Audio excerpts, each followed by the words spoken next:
Chers amis, dans la vidéo précédente, j'ai évoqué la place des dons du Saint-Esprit dans l'économie du salut, dans la façon dont Dieu nous sauve, et je vous ai dit que leur fonction particulière était de permettre de nous rendre plus disponibles à l'œuvre de l'Esprit Saint, et notamment de permettre que les vertus théologales, la foi, l'espérance et la charité, et les vertus morales infuses, puissent œuvrer avec plus d'efficacité, avec plus de suavité en nous. Dans la vidéo que le Père Richard a consacrée au don de sagesse, et qui est sans conteste le plus insigne des 7 dons du Saint-Esprit, il a très bien mis en évidence le fait que le don de sagesse avait un rapport avec la vertu la plus haute de toutes, la vertu de charité. C'est le don de sagesse qui permet aux chrétiens de regarder, mais surtout d'aimer tous les êtres, à la façon dont Dieu lui-même regarde et aime avec une immense charité tout être. La charité de Dieu est d'ailleurs tellement puissante que c'est elle qui fait advenir à l'existence les êtres. Rien n'existait hors de Dieu, et parce que sa charité s'est déployée hors de lui, alors sont advenus à l'existence tous les êtres, les myriades d'êtres que nous connaissons dans la création ou que du reste nous ne connaissons pas. Et il éprouve à leur égard une charité sans faille.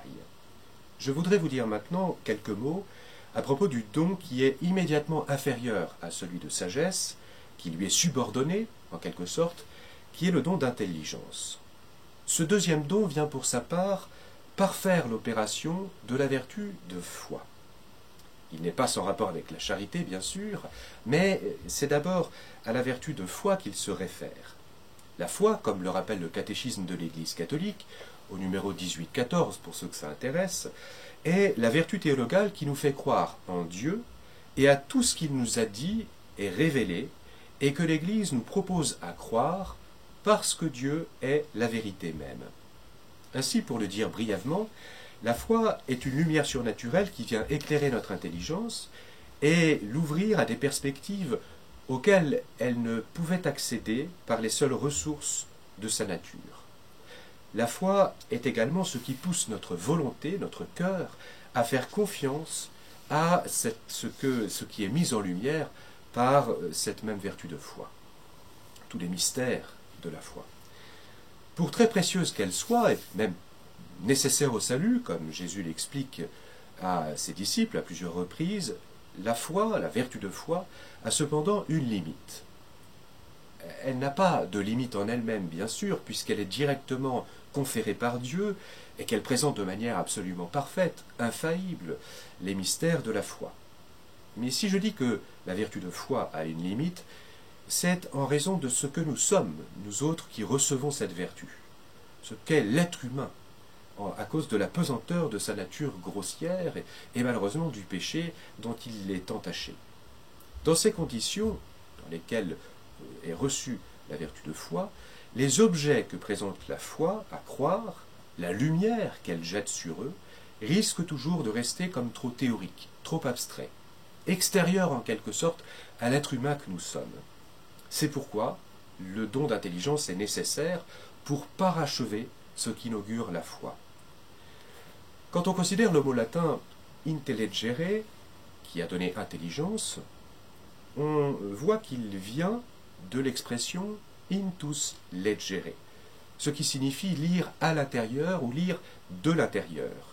On comprend ainsi que la vraie intelligence, autrement dit la vraie connaissance du réel, consiste à comprendre les choses de l'intérieur, en profondeur, de ne pas en rester aux apparences seules.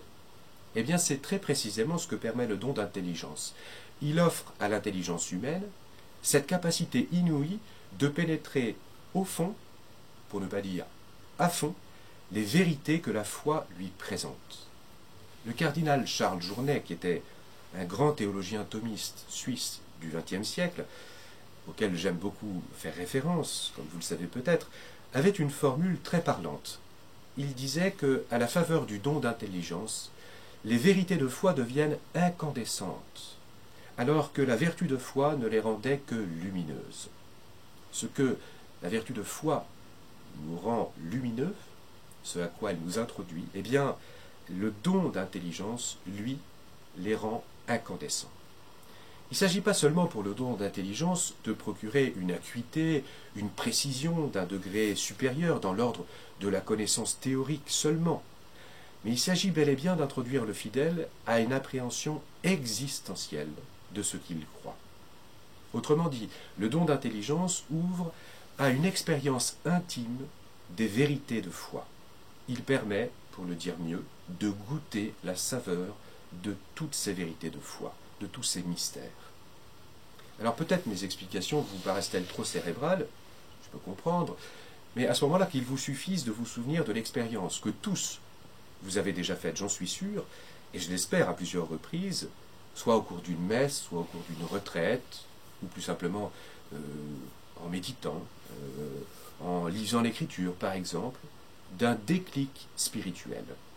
Tel article de foi, telle expression biblique emportait jusqu'alors votre adhésion, certes, mais vous laissait en quelque sorte de marbre.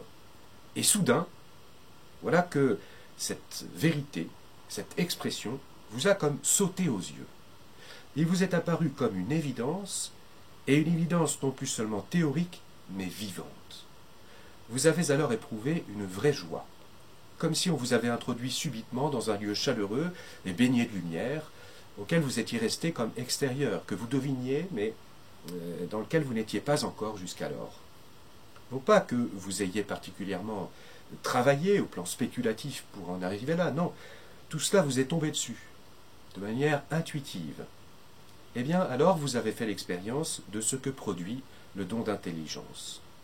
Et dès lors, cette intimité, parce que c'est de cela dont il s'agit, cette intimité que vous avez goûtée avec telle ou telle vérité de foi, vous a été acquise définitivement. Parce que ce genre de don, une fois qu'il est reçu, appartient en quelque sorte à celui qui l'a reçu. Il est à sa disposition pour toujours. Vous voyez comme Dieu est bon, comme il est large, lorsqu'il donne, il ne reprend pas. Ce que je viens de décrire n'implique pas, évidemment, que le don d'intelligence ouvre à une connaissance plénière des vérités de foi. Parce que tant que nous sommes sur la terre, eh bien nous sommes sous le régime de la foi. Or, la foi, c'est précisément croire sans voir. Saint Paul nous le dit d'ailleurs, nous ne connaissons, tant que nous sommes sur cette terre, que par énigme, comme en un miroir, et non pas encore face à face. Et il s'en lamente, le pauvre saint Paul, parce qu'il aimerait bien percer le mystère, boire à la source d'encore plus près. Est-ce que nous autres avons cette même lamentation? Est-ce que c'est véritablement pour nous une inquiétude? Je l'espère. Cependant, ce qui est très beau avec le don d'intelligence, c'est qu'il permet, alors même que nous sommes encore sous le régime de la foi, dans une semi-obscurité donc, d'adhérer avec une très grande fermeté aux vérités de foi. Fermeté qui, je le redis, n'est pas seulement d'ordre spéculatif, intellectuel, mais bien viscéral. Les théologiens qualifient le don de foi d'instinct de la foi. Et je trouve ce terme très éloquent parce que tel l'instinct naturel qui est vital, qui nous guide, sans même que nous y prenions garde souvent, qui nous meut avec empressement vers certaines opérations vitales, en certaines directions, eh bien, le don d'intelligence nous fait adhérer infailliblement aux vérités de foi. C'est une sorte de sixième sens, pour le dire autrement, qui nous sert de boussole au milieu des vicissitudes, et parfois même des apparences contraires aux vérités de foi. C'est le fameux sensus fidei, le sens de la foi, qui meut l'ensemble des fidèles, et auquel le magistère est tellement attentif lorsqu'il scrute la révélation avant de promulguer tel ou tel dogme. Il suffit alors que le chrétien voie un signe, un simple symbole, pour que son instinct de la foi, son sensus fidei, lui fasse discerner qu'il y a là plus qu'un signe, plus qu'un symbole, la présence même de Dieu. C'est ce qui se passe par excellence dans les sacrements, par exemple. Derrière un peu de pain, un peu de vin, qui sont quand même fort peu de choses, il faut bien le reconnaître, le chrétien, contre toute évidence humaine, identifie le corps, le sang, l'âme et la divinité de Jésus. C'est pour lui une certitude, pas seulement théorique, mais profondément existentielle, et cela lui est offert par le don d'intelligence. Autre sacrement, sacrement de pénitence et réconciliation, à la pauvre parole du prêtre, qui lui dit au confessionnal « Je vous pardonne vos péchés », eh bien le pénitent sait fermement que c'est le Christ lui-même qui vient lui appliquer sa miséricorde. C'est aussi ce qui se passe lorsqu'on scrute les Écritures. Le don d'intelligence fait qu'on ne s'arrête pas aux aspérités, aux apparentes contradictions, à ce qui pourrait sembler déroutant ou même décevant dans l'Écriture. Mais on y discerne Dieu qui nous enseigne dans sa révélation et qui nous parle, qui me parle à moi, maintenant, au XXIe siècle, avec les mots qui ont été couchés sur le papier il y a 2000 ans. Et c'est enfin ce qui advient dans les événements les plus ordinaires de la vie. Ils apparaissent alors, même s'ils sont rudes, même s'ils sont navrants, même s'ils sont déroutants, comme l'empreinte de Dieu. Inutile de vous dire qu'en la période de trouble que nous traversons, singulièrement au sein de l'Église de France de nos jours, ce don d'intelligence est plus précieux que jamais.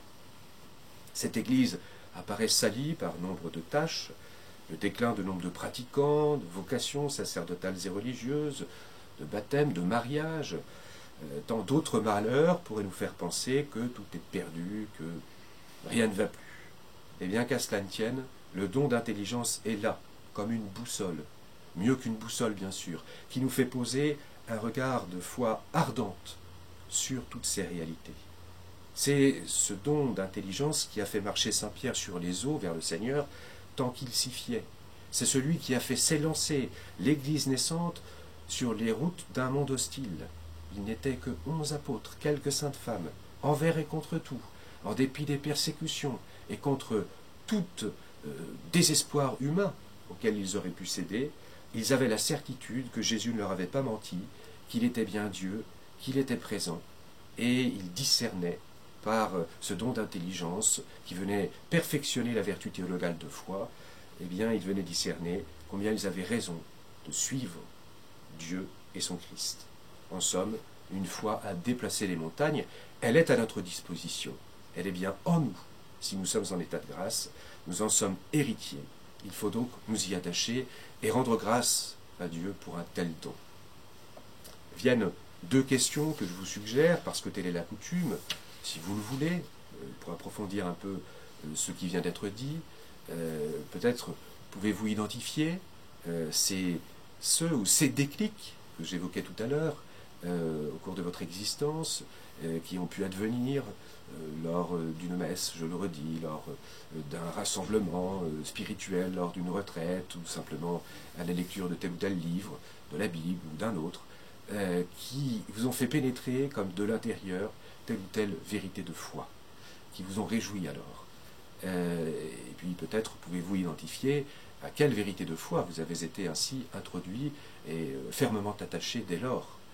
C'est par le recours à la mémoire, un genre de consolation fort utile dans l'épreuve. Alors, bonne méditation, bonne relecture.